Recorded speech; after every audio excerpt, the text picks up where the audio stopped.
ये बिहार के जंगल राज को अभी बिहार का लोग भूला नहीं है जी। बिहार का जंगल राज किस प्रकार का इन्होंने लगा के रखा है। नौकरी के बदले में जमीन लिखो, जमीन का बैनामा ये लोग करवाते थे। और पटना के अंदर चले जाइए, बड़े बड़े मॉल, बड़े बड़े फौज एरिया के अंदर इन्होंने जो जमीनों को कब्जा करके बड़े बड़े मॉल बना करके रखे हैं। क्या वो बिहार की जनता देखती नहीं है क्या इन सब चीजों को? सब जानती है। देश के अंदर कोई भी बड़ी किडनैपिंग होती थी तो लोग की पुलिस कहीं उस राज्य में नहीं ढूंढती थी, कहती थी बिहार चलो, ये किडनैपिंग का सिलसिला निश्चित रूप से बिहार गया होगा। बिहार की इस तस्वीर को बदलने का काम एक राजनीतिक बहुरूपिया जो है आना चाह रहा है। लेकिन बिहार की जनता राजनीतिक रूप से बहुत सुदृढ़ है। भारत की राजनीति को बहुत समझती है बिहार की जनता। वो जानती है नहीं करता। हम लोग देश के अंदर 1980 से लगातार विपक्ष में रहे, लेकिन इस प्रकार की राजनीति हम लोग नहीं करते थे। विपक्ष में भी रहते थे तो मुद्दों की बात करते थे, चाहे संसद पे हो चाहे सड़क पर हो, जनता के मुद्दों के साथ हम लोग संघर्ष करते थे। क्या आपने कभी देखा है इन लोगों को जनता के अंदर तीव्र गति से एक्सप्रेसवे बनाने का काम हो रहा है? तो बिहार के अंदर भी तेज गति से 6 लेन के एक्सप्रेसवे बन रहे हैं। भारत के अंदर अगर इंफ्रास्ट्रक्चर का डेवलपमेंट हो रहा है, बड़े बड़े संस्थान देश के कोने कोने में बन रहे हैं, तो बिहार के अंदर भी बन रहे हैं।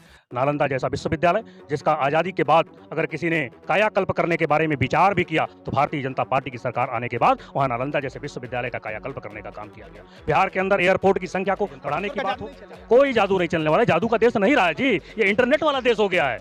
यहाँ सबसे अधिक इंटरनेट यूजर अगर कहीं है पूरे देश के अंदर, दुनिया के अंदर, तो भारत के अंदर है। ये इंटरनेट वाला देश है, भारत है। ये इंटरनेट वाला भारत जादू से नहीं चलेगा, टोना से नहीं चलेगा, ये चलेगा तो लोकतंत्र। बिहार जग जाहिर है कि जंगल राज था वहाँ पे, सब जानता था। लेकिन जब से भाजपा की सरकार और इनकी जनता दल की सरकार आई है, तब से वहाँ अंकुश लगाया गया है। अब इधर चुनाव आया है, फिर वो माफिया बिल से निकले हैं, सबको तोड़ा जाएगा, एक भी बचेंगे नहीं, कोई बचेगा नहीं, मारे जाएंगे सब। बिहार पूर्ण बहुमत से आ रही है। और एक दर्द था 24 में कि नरेंद्र मोदी जी 240 सीटें में गठबंधन में आते हैं, लेकिन दिल्ली जीतने का आपका एक दर्द था कि 27 साल का सूखा खत्म नहीं हो रहा था, आपने दिल्ली में वो सूखा पूरा किया। अब एक दर्द है बिहार में, आज तक आपने अपना मुख्यमंत्री नहीं बनाया। क्या लग रहा है, बिहार आप जीतने वाले हैं या फिर दिल्ली के तरह, जिस तरह से दिल्ली में एक करिश्मा किया था अरविंद केजरीवाल ने, क्या आपको लगता है कि प्रशांत किशोर वो करिश्मा बिहार में करने वाले हैं? देखिए, कोई करिश्मा से भारत की राजनीति अब नहीं चलने वाली है। भारत की राजनीति मुद्दों के आधार पर चलेगी। भारत के अंदर अगर तीव्र गति से एक्सप्रेसवे बनाने का काम हो रहा है, तो बिहार के अंदर भी तेज गति से 6 लेन के एक्सप्रेसवे बन रहे हैं। भारत के अंदर अगर इंफ्रास्ट्रक्चर का डेवलपमेंट हो रहा है, बड़े बड़े संस्थान देश के कोने कोने में बन रहे हैं, तो बिहार के अंदर भी बन रहे हैं।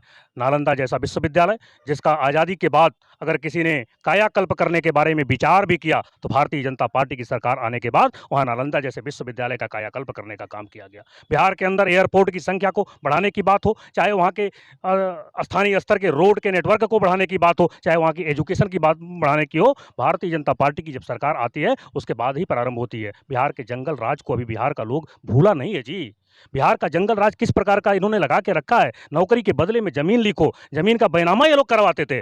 और पटना के अंदर चले जाइए, बड़े बड़े मॉल, बड़े बड़े फौज एरिया के अंदर इन्होंने जो जमीनों को कब्जा करके बड़े बड़े मॉल बना करके रखे हैं। क्या वो बिहार की जनता देखती नहीं है क्या इन सब चीजों को? सब जानती है बिहार की जनता। बिहार में कत्ल हुआ है, एक हॉस्पिटल में हुआ है, और वहाँ के एडीजी कह रहे हैं कि सीजन चल रहा है। एडीजी कहते हैं तो उनके ऊपर निश्चित रूप से कार्रवाई करेगी सरकार। लेकिन लॉ एंड ऑर्डर के मुद्दे पर अगर बात आप करते हैं, तो बिहार के उस जंगल राज को देखिए ना।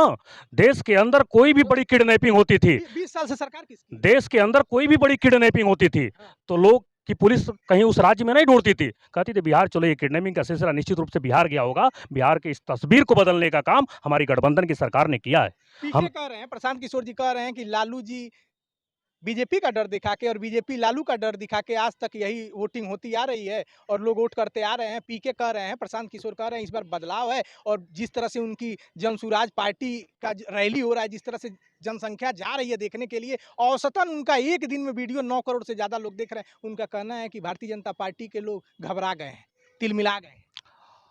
इस देश के अंदर एक व्यापारी ईस्ट इंडिया कंपनी के रूप में आया था।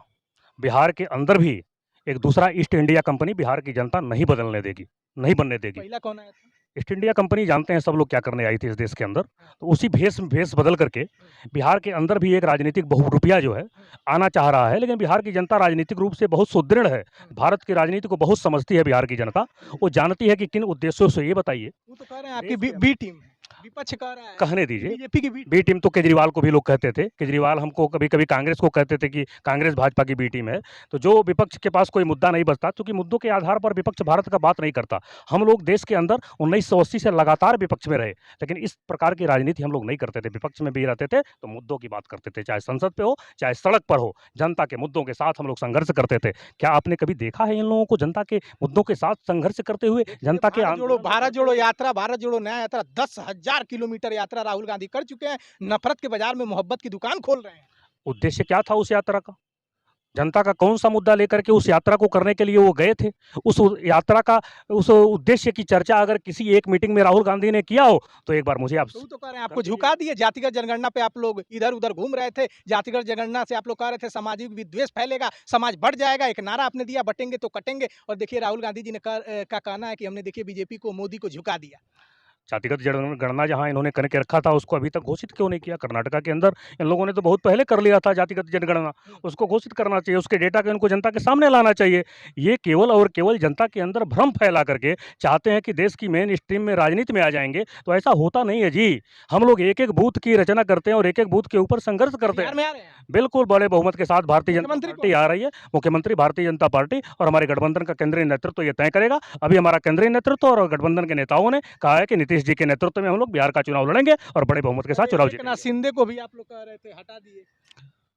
नहीं, वहाँ भी हम लोग इस प्रकार की बात लोग करते कह हैं। रहे हैं कि दूसरा महाराष्ट्र आप बिहार में करने ये वाले हैं। कभी भी भारतीय जनता पार्टी का कोई भी नेता ये नहीं कहा था कि एकनाथ शिंदे के नेतृत्व में हम चुनाव लड़ रहे हैं। वहाँ बात क्या हुई थी कि चुनाव हम लड़ेंगे, गठबंधन के साथ चुनाव लड़ेंगे, सीटों का जो हमारे परिणाम आएंगे, सीटों के आधार पर हमारा गठबंधन बैठेगा और तय करेगा कि मुख्यमंत्री कौन होगा। आज बहुत ही अच्छे तरीके से देश का वो हिस्सा जिसको देश की राजनीतिक आर्थिक राजधानी कहा जाता था, वो बहुत ही अच्छे तरीके से दुनिया के मानचित्र पर अपना प्रतिबिंब अंकित कर रहा है। इससे कुछ लोगों के पेट में दर्द हो सकता है, होने दीजिए। बिहार में आ रहे हैं, बहुत बड़े बहुमत के साथ भारतीय जनता प्रशांत पार्टी। किशोर का जादू नहीं चलेगा। कोई जादू नहीं चलने वाला है, जादू का देश नहीं रहा है जी, ये इंटरनेट वाला देश हो गया है।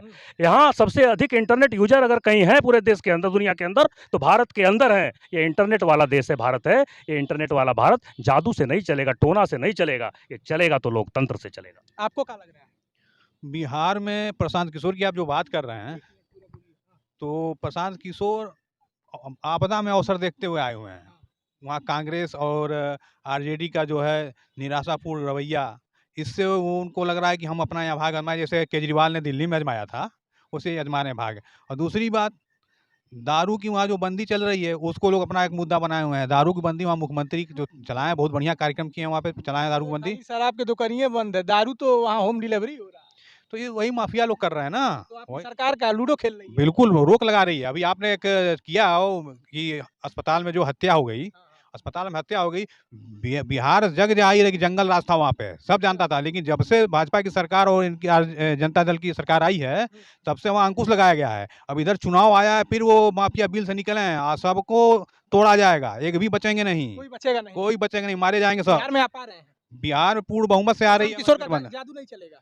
अब प्रशांत किशोर अपना भाग आजमाने आए हुए हैं कि कांग्रेसी और आरजेडी वाले एकदम धरातल में चले गए हैं। तो आपकी बी टीम बताए जा रहे हैं, कौन बी टीम? तो किसको भी बता सकते हैं भाई। हाँ, आ रहे हैं बिहार में। बिहार में क्यों नहीं आएंगे? तो दो भारतीय जनता पार्टी के नेता, आपने देखा होगा किस तरह से गरज रहे थे समरेंदु सिंह जी, और ऐसे ही बोलते हैं। और इधर मनीष जी थे, इन्होंने भी पक्ष रखा है। और समरेंदु जी से तो हमने यूपी से शुरुआत किया, महाराष्ट्र हम गए, भाषा पर भी बात की, और फिर हम आए सीधे बिहार। बिहार पर भी हमने बात की, और हमारे किसी भी प्रश्नों से भगते हुए समरेंदु सिंह नजर नहीं आए। और इनका ये चरित्र है, ऐसे ही ये बोलते हैं, गरज के बोलते हैं, और जो भी प्रश्न करिए उस प्रश्नों का ये जवाब भी देते हैं। ऐसे ही खबरें अलग अलग जगहों से दिखाने की कोशिश करेंगे कि कोई खबर खास क्यों है।